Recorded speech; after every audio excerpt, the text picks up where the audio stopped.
in a very, very early movie. I got shot, and then I drowned myself in golden earrings. So I'm Yeah. like, doing pretty good. Doing pretty Yeah. good. But I'm always happy. The blood effects, the gore effects, I'm all about it. You want to You do a look full body great covered cast, in face blood cast? too. I Yeah, do. And it you makes look me happy. So yeah. that shines through. It does. It She was the does. happiest corpse I'd ever seen. I think of Julia to this very day.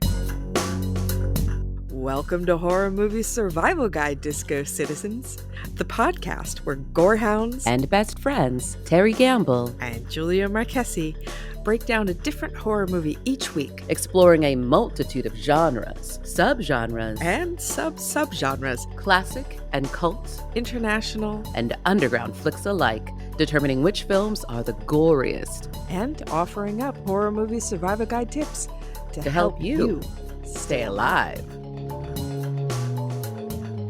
Just hear those sleigh bells jingling, ring ting tingling. I'm sorry, Julia. Julia's favorite. Is that your favorite one? I feel like that might be your favorite Christmas song. By favorite, I mean the one you probably hate the most. Is that the one you hate the most? Is it up No, there? it's Feliz Navidad makes me feel like I'm Oh, gonna sorry. Sorry, that's the one. panic and go psycho. Yeah. Sorry. Similar era, similar vein, you know what I mean?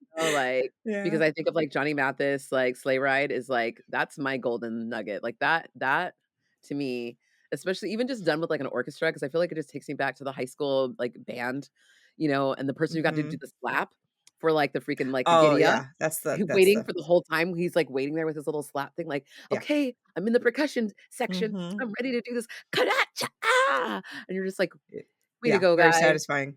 Oh, Yeah, it's the someone best asked me part. the other day what my favorite Christmas movie was, and I said Brazil, and they were like, "Yeah, but that's not like a Christmas movie. It doesn't make you feel good." Like I'm talking like a feel good Christmas movie, and I'm like, "No, that's what it is to me." Like I don't. I'm warm and fuzzy about Halloween for Christmas. I'm like, nah, Brazil's better. Like the dystopia of living in Halloween forever. I mean, Christmas forever. Horrifying. Oh my So gosh. Oh, let's talk Julia. about some delightful Christmas content today, though. We have 2018's All the Creatures Were Stirring. Title of this episode is Interesting Crowd. And the tagline for this movie is Another Reason to Dread This Season. This was written by, Julia, that's like your tagline. yeah.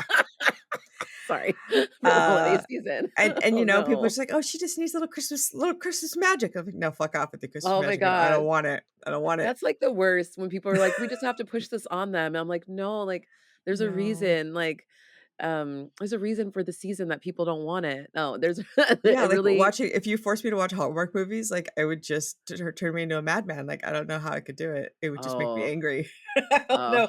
I'm not the Give demographic. me a small town girl going back, who's lived in the big city going back to her small town boyfriend, and he's now a hot lumberjack. Stop. Stop. It's like Okay. it's like no, Stop. I'm sorry.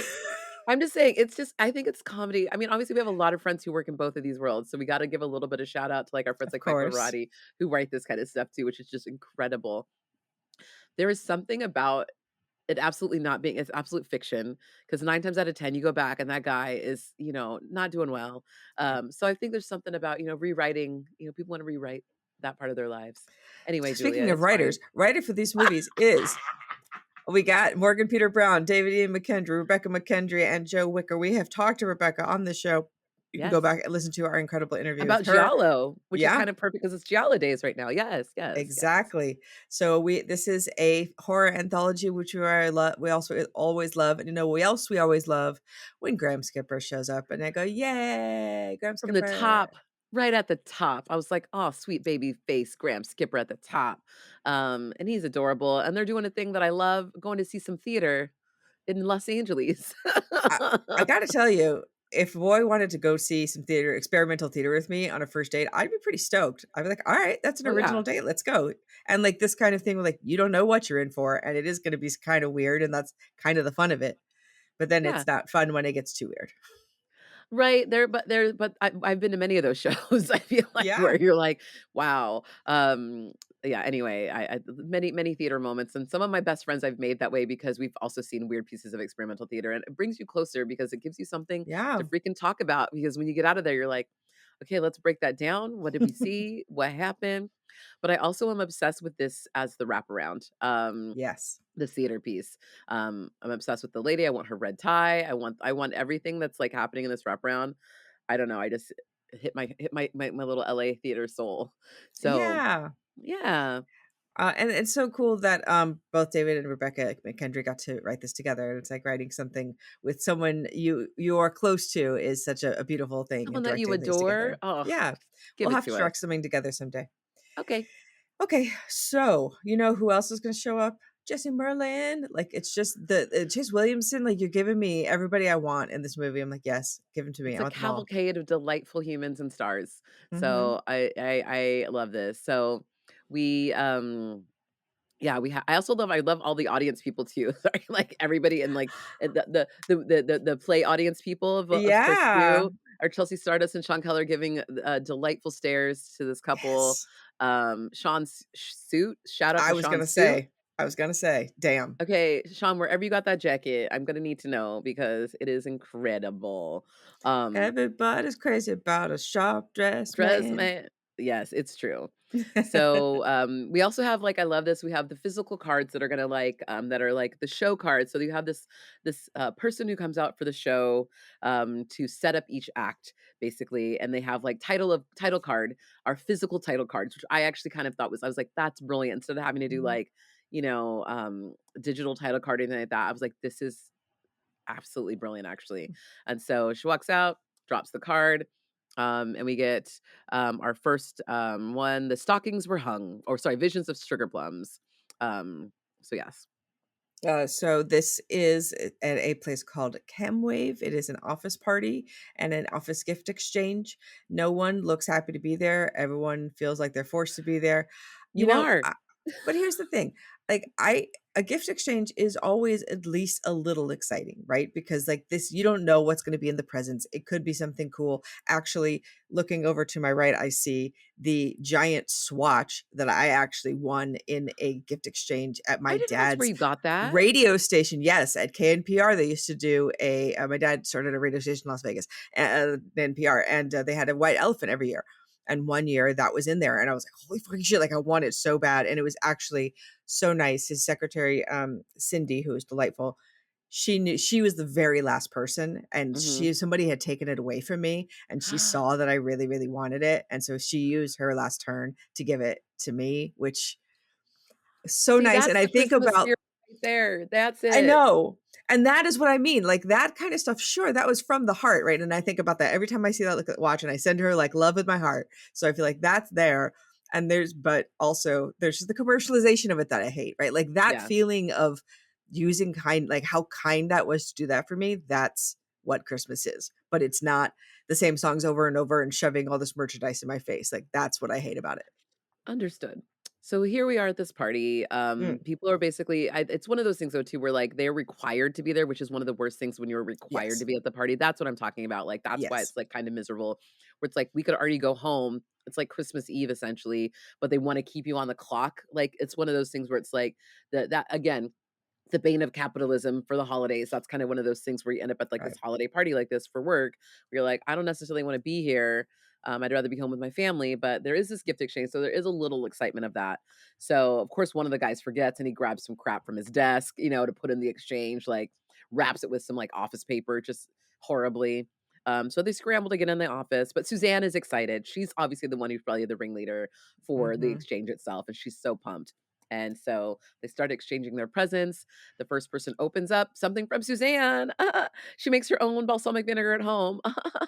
Big old bottle, and the person who gets it looks none so pleased, but tries to pretend a little bit. But they're like, Sure. "Yay! Thank you, Yeah. Suzanne! It's not a Yay!" giant swatch, I understand. I mean, that's we can't all be exciting, but then, I was so excited to see Chase Williamson and then into the movie, and then out of the movie he goes, where he opens his present, and it's a Jack in the Box that shoots him in the face, and he is now dead, and now the games begin. The office phone rings, and they're all under surveillance, and they must open the presents or they die. Yeah, this is great. This is Saw, right? Like it's like Mhm. like Saw at Christmas. This is so great. So you're stuck in a room with all these people, and so now we got this beautiful body count of all your coworkers. And so they've got to keep opening the presents, or else bad things will happen. Basically, you're damned if you do, damned Mhm. if you don't. Like if you don't open the gifts, something will happen to you, and if you do open the gifts, something could happen to you, but you might Yeah, make find something that helps save you in the boxes. So right. they start opening these presents and they're going around and So many bad things happen, but our dear Jesse Merlin opens, an empty gun. It's a gun, but there's no bullets, so, Yep. um, that'll be remedied quickly, though. Mhm. Yep. There's also a knife in there, and then Alyssa and Tyler, two of the people get pics of them kissing and sounds of them having sex. So now there's like they've been really under Compromise. surveillance for a long time. Yeah.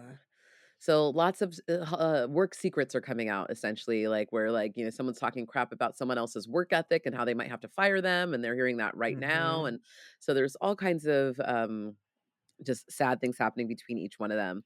And so finally though, there is gas that's being like leaked into the room as well too. So they're kind of slowly suffocating a little bit as well. Hmm. And even one of the other coworkers was like stuck in one of the other rooms right next to them and he got gassed out. So it's happening. Some gas masks are found. And so that's helpful. Hmm. So one of the girls is like, "Hey, I got a gas mask. There might be more. Keep looking." Be careful of the boxes though, because it could be something bad in one of the boxes too, but there might be more of these. Yeah. So, But then who else has one is the janitor has one. So if she did as she was told, she opened the present, but she got what she needed, and like there's the one like, okay, lone yep. survivor. So she's able to walk out of there and survive and walk out into the streets of Los Angeles again And a and shout out maybe to in that mhm. segment as Matt Mercer at Scott and his wonderful throat slit, which is really delightful. Absolutely treat, an absolute treat Yeah. to see that. And See, this is what I'm talking about. Like I look at these effects and I'm like, I really want to do more gore effects. Like I really they're so cool. And I would be so excited if like you're like I'm gonna slit my own throat in a movie, like how excited I would be for that so kind of what thing. Julia's saying is please cast her. She's really good at dying. She's looks incredible dead. I will let you know that. She sent me a picture of herself on set last year. That was like the hottest thing I've ever Oh seen. yeah. Yeah, where you were, like, Ye all done up. Yeah, someone just Um, asked me the other day if I've ever died on screen. I forgot about that one. I had that one. I had that, in a very, very early movie, I got shot, and then I drowned myself in golden earrings. So I'm yeah, like, doing pretty yeah, good, but I'm always happy. The blood effects, the gore effects, I'm all about it. You want to you do a look full body great covered cast, in face blood cast? too. I Yeah, do, and it you makes look me happy. So yeah. that shines through. It does. It She was the does. happiest corpse I'd ever seen. I think of Julia to this very day. Um, all right. So, anywho, so we have our lone survivor, so she makes it out. Mhm. And then we're gonna go back to our theater, and they're gonna give us more title card again, and which I just adore. Our little lady walking out with this tie and like the most Whoville hair. Yep. Um, and yeah, So, this next story is a dad getting his last minute shopping done. The very last minute, actually, like the store is closing. It's Christmas Eve. Cannot do anymore. And he gets out to his car and he accidentally locks himself out of his car. So his keys are in there. His phone is in there. He has no jacket. It's really outside, really, really cold, and there's no one. So he tries to like bang on the mall doors and there's no one there, obviously. But then there's like a hightail it out of there. van a very cool looking van that's just, like, in the Groovy. corner. It is groovy. I long for a groovy van. If I had a groovy van with, like, shag carpet in the back and stuff, oh my god, I'd be so happy. Julia, I could absolutely see you in a groovy van. You need one of those, I know, yeah. and there was one, one of the campaigns that I actually played Dungeons& and Dragons with, David, a friend of ours. I played a airbrushed wizard, like, who had come to life off the side of a van, and that was my character. And he wasn't very happy about it. I felt very happy about that character, and he was like, "I don't That's know what to do with that." brilliant. I'm It's like, I like, don't that's hilarious. But, like, that's like Xanadu, like, it's like you're coming off the, like, painting off the wall, yeah, right? Like, I exactly. love that. Julia, I'm here for that. Th I Thank you. I'm support glad you you in appreciate that beautiful it. choice. That's a great choice. Um So yes, so he he's in the lot and he's trying to figure out what to do and he looks at that van and he's like, it's a kind of a creepy van too. It's kind of what Yep, the van that the kidnappers would come and kidnap you in. But it's his only resort. There's nothing else out there, not a soul, not a creature was stirring. So he goes over to the van, sees a couple of sees a cute girl and is like, all right, well, asked if he can use the phone, and he's actually like, "Well, I lost my phone." They're like, "Well, that sucks." They're like, "Wow." The energy coming from them was not the most welcoming. No. Um, but they do let him use their burner phone. They do tell him it's a burner phone. And it's his birthday that day. They hear him talking, to the like AAA people basically, or the roadside assistants, like verifying who he is. So we learned his name is Eric Turner. His birthday is 12/25/81. And so he, he's trying to get home. So they told him 30 to 40 minutes. The roadside guys will be there. And he's like, thanks. And they offer to let him stay in the van with them to stay warm. And he's like, nah, energy's kinda off. Well, he doesn't say energy's off, but he Yeah. you get it. He's like, "I'm good," and he walks over by his car, but you can tell he's freaking freezing. Yeah, So it is. It looks very, very cold. So they actually start to drive away, and he's like, "Okay, they're leaving." And then no, they're not leaving. They're coming back over to where he is. So they gave him a scarf, and they have a flask, and want to share a flask with him, and like kind of hang out. And like he's right. Like there are cute girls, and they like you should be kind of friendly, but there is something else going on, and he doesn't know what that is. So he knows saw that there was something in the back of their van, but they're just like, and the "Eh, no." door goes ajar a little bit when they're both outside of it. He's like, "Is there someone else in here?" Yeah. Both the girls have the same tattoos on their inner wrists, which looks vaguely Pac-Man-ish, little symbol. So, I just thought, like, it looked like a little witchy rune, but yeah. yeah, a little ruined. Mhm. So one of the girls Mhm. pulls out a knife and ends up slicing his hand and getting his blood. And then they start doing this ritual real quick, and he's real like, "What is happening?" It all happens very, very fast.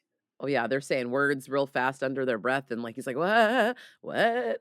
And so, turns out there is a creature that's been in the back of that van. It's a demon! Yay! Merry Christmas, demon. He's a Christmas demon. He can only be Like bound to Krampus. people like Krampus, yeah. He can only be bound to people that are born on Christmas Day, so they had to find somebody who also was a Christmas birthday baby. I love this device. I thought that was so funny. 'Cause I was like, "Oh, Yeah. yeah, that's a great, like" if you're stuck and you're tethered, it's like you gotta go find someone to tether this demon to. Reminded me a little bit of, like, that little, Tales of Halloween where there was, like, the demon, where you're like, "Gotta figure out how to pass them on, right?" So this is Yeah. how we're gonna pass them on. Yeah, so Um it's Mhm. you have a 20-foot radius around the van that you can walk, and otherwise you cannot leave it because then the one of the girls thinks she's free, but they didn't finish the ritual entirely, and she ends up getting munched up because she stepped outside of the force field. And they're Yeah. just but my question is though, like they knew they were going to find him, right? Because they talk about it took 6 years to find her. She's Yeah. how long it take? A long time? Something like that. It was like 3 years at least or something like that to find him, Yeah, sorry, sorry, and sorry. to Let get me and find start somebody. the So they've been notes. tracking him, but they can only go so far. They always have to be in the van, all that kinda good stuff too, right? But they also there was, like, some other rules of, like, if you do try to break it, it's not may not even just destroy you, it'll actually, that's gonna be part of your family, so you can't go back to your family, basically. It's like, if you have that monster with you all the time, you're basically leaving your life behind. And Yeah. one of the girls takes his car She's like, and "I'll is drop like off your presents on the doorstep. yeah, and he's like, Sorry." "Please don't go near my family," but she's like she gets his phone and just says, "Drive me home," and gets the instructions, and he's now tethered to the beast.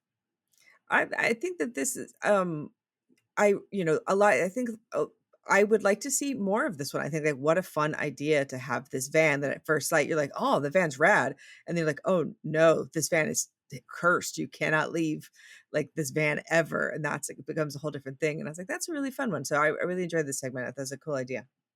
Absolutely. "Happy birthday to us," they say, and the girls head out. Next we get All Through the House, but when we're back in the theater, Graham's tummy, our theater, patron, Graham Skipper, is, like, making weird noises, and it's like, "Ooh, I don't know if he's okay." Like, he's gurgle, gurgle.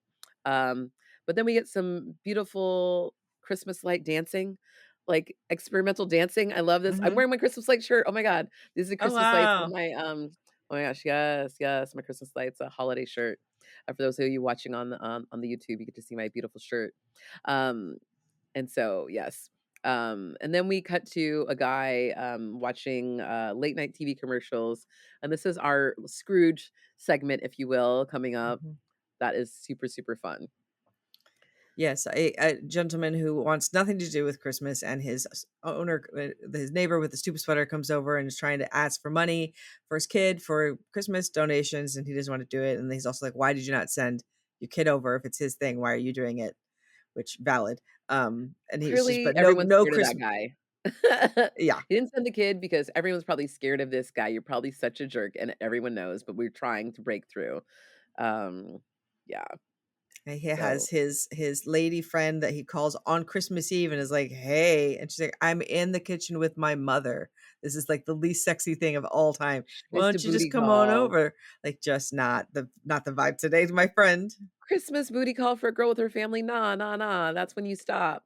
But Yeah. Chet, our dear Chet Chester has is not, does not have the best tact, is what we would say for this guy. He's kinda a little rough around the edges, if you will.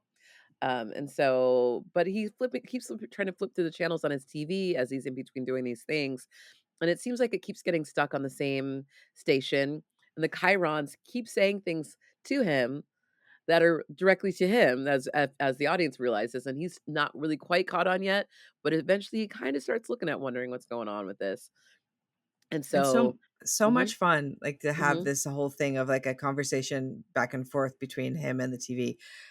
Reminds me of we speaking of Xanadu, as we should always be speaking of Xanadu, where there's a yes, segment where, Kira's trying to prove to Sunny that she's real, and so she has a conversation where she's in the television and then yes. talking to him back and forth. That's what reminded me of. I was like, Oh my "Yeah, god. We have to ask Rebecca if this was inspired by Xanadu at all, because no, no. But I feel like it's one of those Xanadu." things where you're late night TV and you're alone and you do talk to your TV, right? And so you're getting this. And so we see, our Scrooge guy who's like, "Oh, I'm just gonna have my tonic." And so we see Chet break out some cocaine. And so he tries to Mhm. snort and it turns into tinsel. What a curse. And he also, is basically told, he gets, the message that he's going to be visited probably by a few different spirits. By some Hmm. ghosts Yep. trying to get him to be nicer.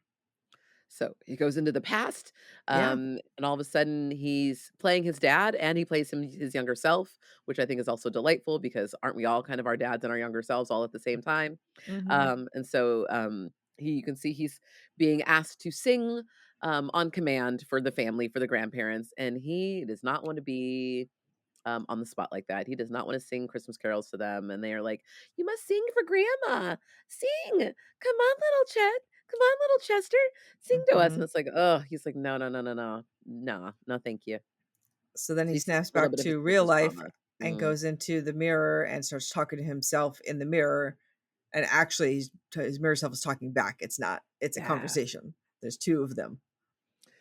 Yeah, and he's asking for help and he's trying to figure out what's going on and he's super stressed out and like he There's another mhm. version that's trying to hang himself off the back of the door. So there's just like this different. He's stuck in this weird limbo of space. This loop of, like, where he's not gonna survive, though. He doesn't survive any of them, though, too. It's just, like, Hmm. killer vibes happening this whole time, where he dies alone without friends, and basically he's gonna rot there, and all of a sudden he's food for the rats, and so it's just, as the TV people watch him, they're the only ones that are present, Hmm. looking like they're looking exactly at him from the TV, which is super, super great. And then we jump to the future ghost, where Michael, our neighbor, comes over to Chet, and he's like, "I give you money" and all that kind of stuff. But you know, he tries to fix it in the future. Yeah, Um, because he has the kind of moment where he sees like Michael helped him, like actually his neighbor helped him die, but now he sees it when he comes back into the real version. He's like they're doing the exact same pattern, but now he's like, oh, I can break out of this pattern if I do this other thing. So I think that yeah, that's the only way to survive. And so now, yeah, if it's the only way you're going to survive, it's like, yeah, I'll be maniacally into Christmas if it's the only way on earth I survive. And that's the, the kind really, of would feeling of you? it. Would you do it? In Oh this no. situation, of course, right? You don't have a choice, you have to now. Yeah. Oh, you're in the loop now, kid. Um, Welcome to the party. Welcome to the party. Okay. Thank you. Um, Thank you. but then we come back, to our wraparound to the movement piece, and they do I love the wraparound. And all of a sudden, we're at intermission. So they put the little sign out, and, but Graham's character, he's gotta go pee-pee now. But he's on this, like, date too, and he's like, "Is that weird to say that I gotta go pee? Was that an overshare? So awkward." The girl's like, "No, no, no, it's fine, like, go ahead, Mhm. go to the restroom, it's fine." But Um, so far it has been awkward, right? Because they just very. met. They've sat through very awkward theater piece, and now she's like he keeps being on the phone, and he's like seems like he's in pain, and like it's all a big. The We can people who hear his work at this tumbly place are rumbly. weird. Yeah, he's got a rumbly Everyone tumbly. keeps everybody keeps staring at him. And at her, there's this old man Yeah. who's just been, like, blazing, like, under her, like, the side of her head, like, staring at her. Um, but we also see these ushers, so that we had this rude Mhm. usher at the theater as well too, and then we also had a rude ticket taker, but we thought they were the same person because it looks like they were the same person, but no, they were twins. There was 2 Mhm. girls, and so we love a Mhm. twin usher situation. This reminds me of All About Evil, Mhm. by Peaches Totally. Christ, where you got your little twin ushers that are kind of uncanny valley, and these girls just clearly don't wanna be there either. And so it's just kinda delightful, as he's up and on the phone. And they come back from intermission and sit down. They're like, "Well, not everybody comes back from intermission. Mhm. What? I guess people are leaving." And they're like, "We could have left." And then the show starts again where they're, like, realizing they could have probably left Yeah, and now moving it's on too to do late. something else, but it's too late. Now they're seated and they're in. So we get another, Arose Such a Clatter is our next one. We have a man who is driving at night and looking over into the passenger seat. There's a file of photos of Susie, very sexily distracting him, and he hits Bloody a deer because pictures. he's not paying attention to the road. And he's trying to pull it off the side to the road, but it's really, really heavy, and he is not quite dead yet. So he takes a rock and puts out of his mercy, like mercy killing kind of thing. But there's something watching from the woods who sees him do it, and it looks like red tinged murder in their eyes. Yes, and so it's not looking great, and then all of a sudden we might see a collar in a little bit. Maybe it's not just Mhm. any type of deer because it's Christmas. It might Mhm. be a reindeer named Blitzen. So, this man arrives back home, not thinking anything of it after he's, put the deer out of its misery. He gets home and there's a girl there. Oh, hot lady who's like been waiting for him. He's like, "I thought you'd be here tomorrow." She's like, "I came here early for you. Like you can unwrap me for Christmas," kind of thing. So they She's have some already in the whiskey and lingerie, like, ready mhm. to go, which is, like, surprise as that's a pretty good surprise to come home to, I'd say. Honestly, would not be mad, like, super hot. Mhm. And so, but there's a knock at the door, and they're like, "Wait, were you expecting someone?" He's like, "Nah, not a soul." But they go to the door, and all of a sudden, there's an animal bellowing sound, and da da da da. Um, they run to close the door, and but they hear something upstairs, like maybe on the roof, maybe a reindeer on a roof, upstairs. And Yep, so the there guy was runs such a upstairs. clatter. Mhm. They're gonna get gored. Impaled. Gored and impaled by some antlers. But I love that, in his house, if you didn't already notice, there was some longhorns up on the wall, and there's some other antlers up on the wall.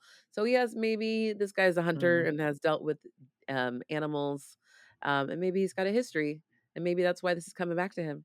Maybe he was on the naughty list, for what he did to these animals. Who knows? Maybe, maybe. Reindeer Revenge. Poor Susie had nothing to do with it. She's just wrong place, wrong time. Gonna get gored too.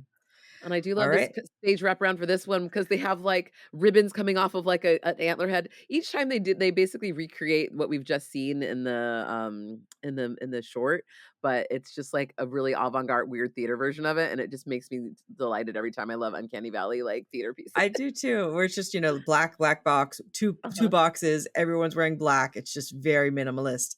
I like Oh, it. I would beautiful. watch this show. I'd be I into would it. absolutely same. I was like, "I would do this show." Um, Mhm. but Graham's his stomach's still gurgling away, and we go to In a Twinkling. So a guy is barricading himself into his room for Christmas Eve. He's got chains, he's got a gun. You're like, "Oh, this guy is serious. Some shit's about to go down." But you know who's gonna interrupt him? His friends, Yeah, led by Gabby, when Constant he was Squeal. walking in, he noticed that there was a full moon, so we're like, "Oh, something's going on." We're thinking maybe some werewolfy type stuff, but yes, his friends bombard him, like, "You can't be alone on Christmas, let's all go in." And suddenly things go awry. He tries to warn them, "You can't be here, you need to get out," but suddenly now everybody's in black and white, and everybody's acting real weird. Yeah, and he tries to give Gabby the lore. He's like, 10 years ago, this thing's changed and I stopped celebrating Christmas. And she's like, I want to hear, I'll listen to it later. She goes outside for a smoke and, looks and all of a sudden there's like three little weird lights that are outside. I was like, oh, like the three like wise men or the guiding stars for Jesus or whatever. Twinkling of the stars. Um, but yeah, so now we're in black and white and it is super weird and we're getting weird Christmas memories that we're sharing at the dinner table. Yes, so the friends are starting to glitch, and he lets her know that they are not really the friends. They've just taken the form of the friends because that's the easiest thing to do. But they are obsessed with Christmas, and they're this like time loop where she can't leave. Any door she walks in will just take her back into the same room, and she just try and like when she asks them, "Why are you doing this?" They turn into evil, big screaming faces. You can't. You have to play along. Play along. Oh, yeah, he's like, "No, no, no, you cannot ask them why." Like, that is, like, their least favorite thing, like, you can't question it, you just gotta go along and give them fun answers and just keep the thing going, and so eventually, they're asking her questions about Christmas and, what she likes about it and why she celebrates and or why she's had a hard time, and she actually breaks down and tells them that, and when she was a child, her family didn't celebrate it. She was really sad about that because she'd really wanted to be a part of the festivities, and there was this doll that she had wanted when she was little that she'd always dreamed of having, and, she was devastated that she never got it, and so they seem to melt. Their little hearts, their little weird alien hearts, melt about this, and, they're sympathetic to her. Yeah, they give her that doll, that very doll that she always wanted. That's what's in the box for her, and that's what, triggers everything, and I think, so this kind of, uh, openness is Yeah, what they've honesty. always been looking for, and I feel like they feel satisfied with this answer, and you're like, "Oh, okay, we got Yeah. it.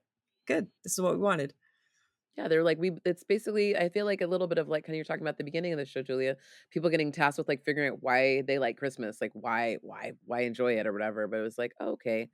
Um, she wanted that connection with family and that sweet little dolly, and so, yeah.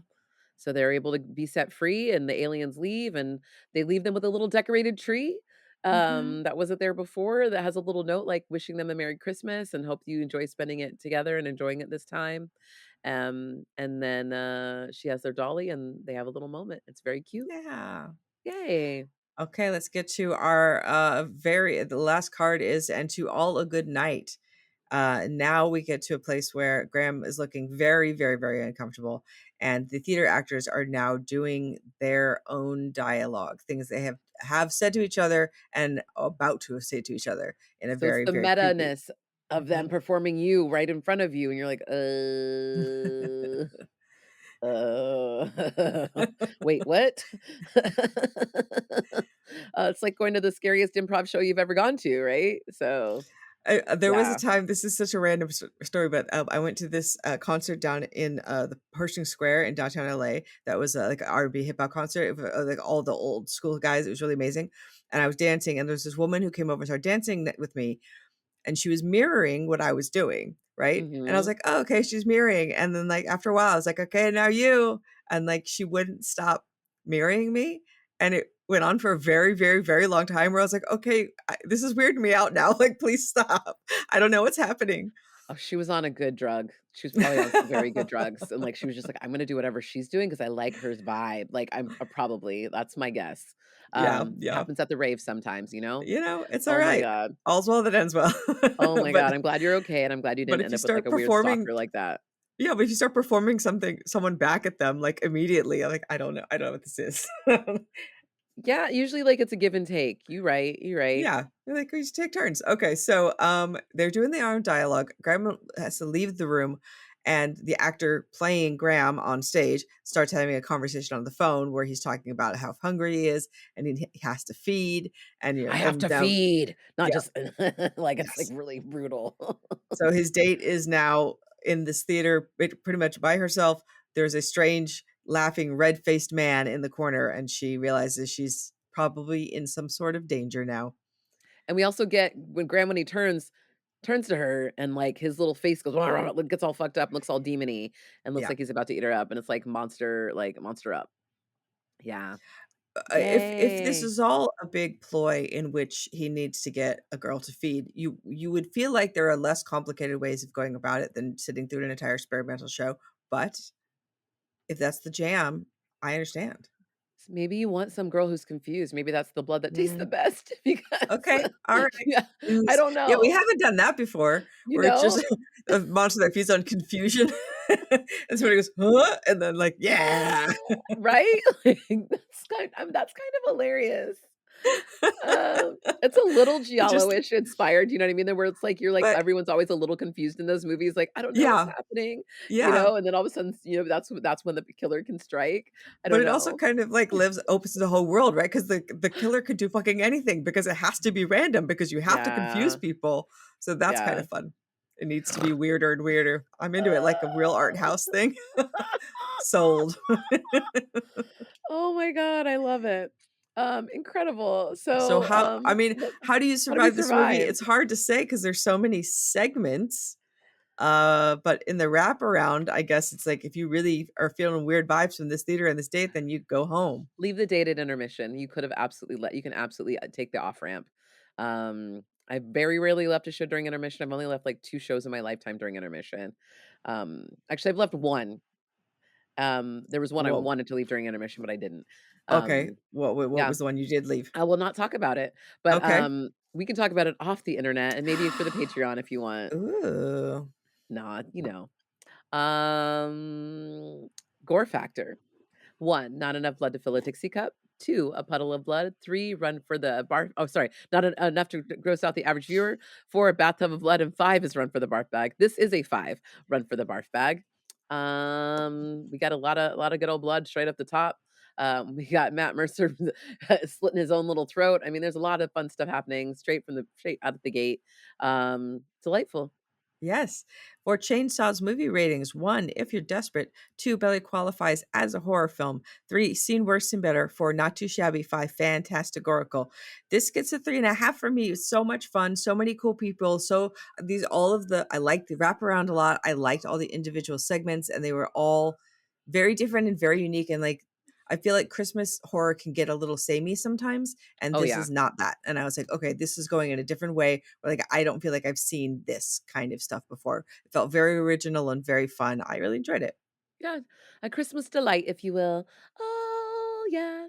I give it a 4. I thought it was not too shabby. I enjoyed myself, more than I thought I was going to be because 'cause I'm sometimes dubious of Christmas horror too, even though I'm a Christmas head. Christmas horror Yeah. sometimes is like as you said, can be, like you said, a little samey, but also, like, I don't know, I still want it to be, like, delightful, and this still felt like a little bit of, like, a joy, Hmm. not full sadness. But even though it was super fucked up, in Yeah. beautiful ways too, but I really liked it. Um, I feel like the pacing for all of this really works as yeah, well. Like none of it drags. It all feels like they fit together well. yeah, And sometimes, because anthologies sometimes have different directors doing different things, and I feel like that can feel quite disjointed because the tone is going to be all over. and So the with this, rhythms are different, yeah. where you have the same directors for all of the things, I feel like that actually is a better way to do an anthology because now the tone feels pretty even keeled. I think Feels that's really cool. cohesive, yeah. Yeah. Absolutely. I'm ready for the Sweet, sequel, and I'm let's ready to have go. my throat slit or do whatever kind of gore-tastic thing, so here we are. Here's our pitch. Cut Julia up is what we're saying. I will happily be a killer. No, no, no, no, no, no, no, no, no, that'd be so fun. Um, I'll be a Christmas elf. I would love it. I would love it. I would love it. All right, sweet. A haunted elf. Oh my God, let's go. Um, So, if you would like to listen to me talk on my other podcasts, I am on the Losers Club, all about Stephen King and Jodorowsky's. Well, Jodorowsky is my podcast about him. And yes, Terry and I also have we have a Patreon for this show. If you would like to support, it is just Terry and Sierra and I doing this. And we would love to do more cool stuff. You get little tidbits when you join the podcast's Patreon. We also have a Teespring if you want to pick out some merch for some presents or what have you. There they are. or just for life. Treat yourself. Happy holidays to all, and to all a good night. Yay! Thank you for listening. Horror Movie Survival Guide is independently produced by Terry Gamble, Julia Marchesi, and Sierra Ryan. Hey, that's me. If you would like to support the show, find us on patreon.com/horror movie survival guide.